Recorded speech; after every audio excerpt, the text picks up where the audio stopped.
Hi, welcome back to part 2 of operating systems. That last video kind of ended abruptly and I apologize for that. So this one I don't think is going to run nearly as long, so we're not going to have that issue. So when we left off talking about operating systems in the first video, we were talking about management and order of tasks and how operating systems assist with that.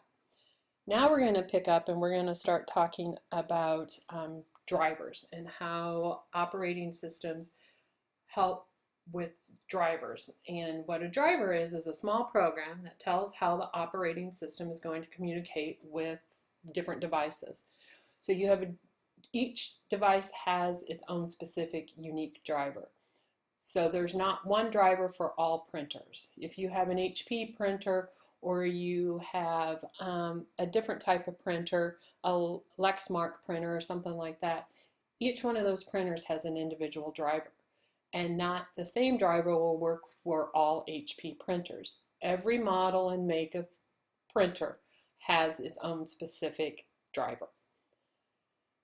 We've talked a little bit in the past about plug and play, and plug and play has made things so much easier for consumers in that when they want to connect something to their computer, they plug it in and the computer automatically loads the drivers that it needs in order to communicate with that device.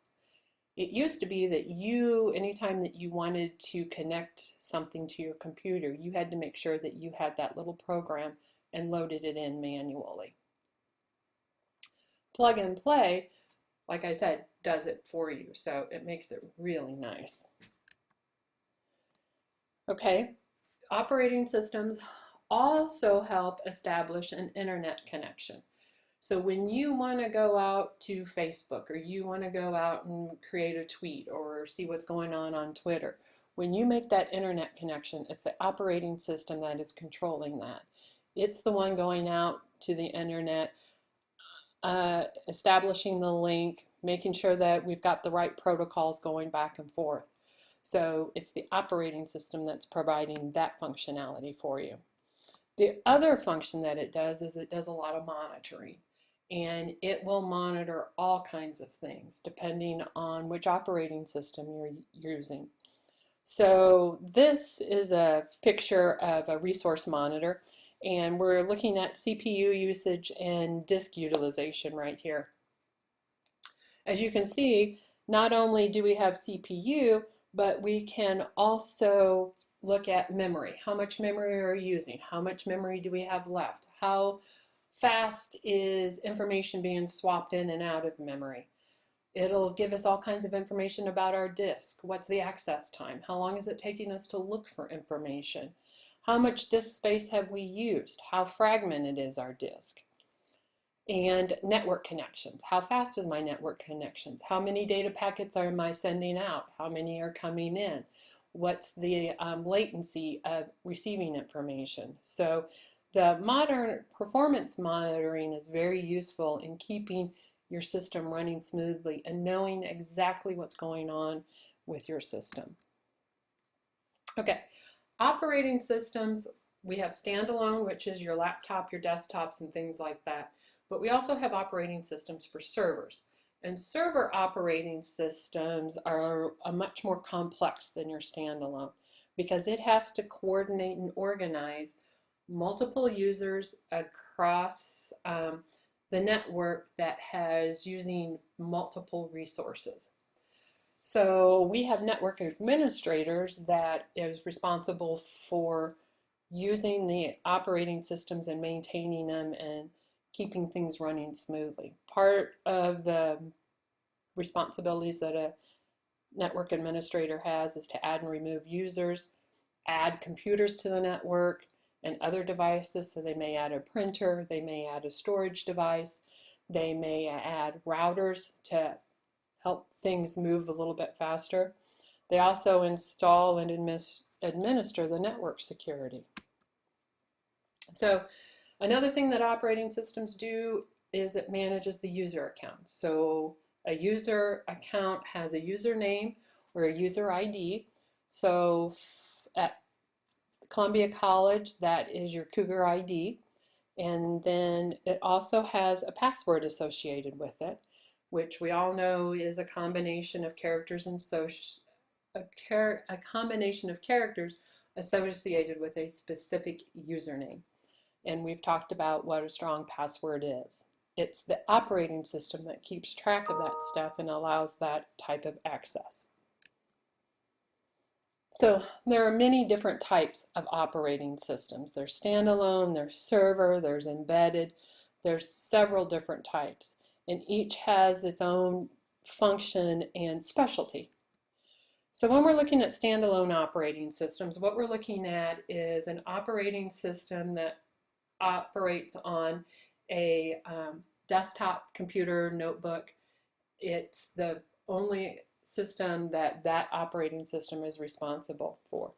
Some examples of standalone operating systems are Windows 8, Mac OS X, Unix, Linux.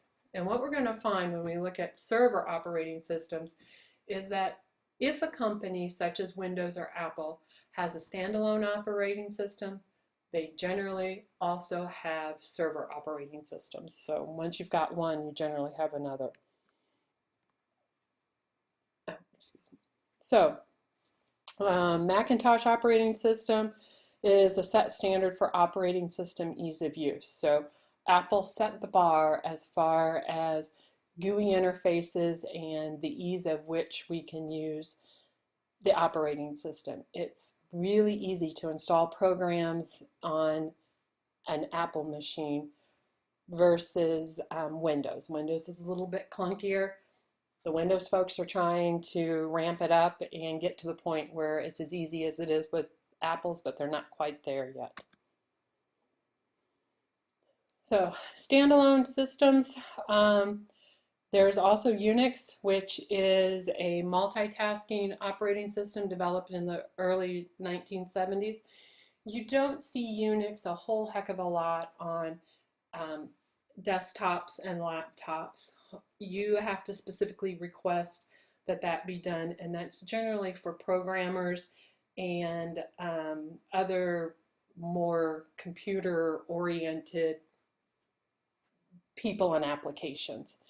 Linux is an open source. It's very popular. It's a multitasking Unix type of operating system.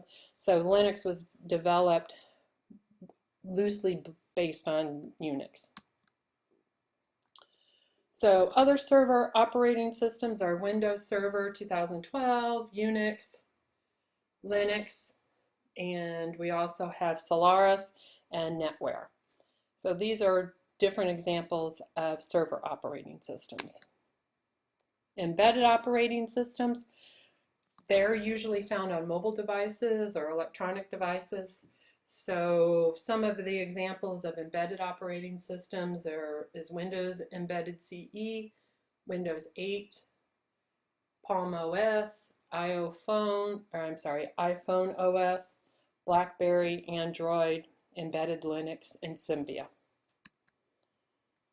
Here are some devices that you might find embedded operating systems on. So we have a sewing machine here that is computer operated, and we also have our various smartphones, Blackberries, PDAs, things like that. Your cars have embedded systems in them. Okay, utility programs.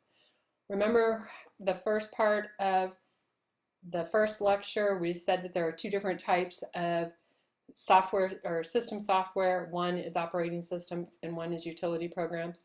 Well, a utility program is a type of system software that allow users to perform maintenance type tasks.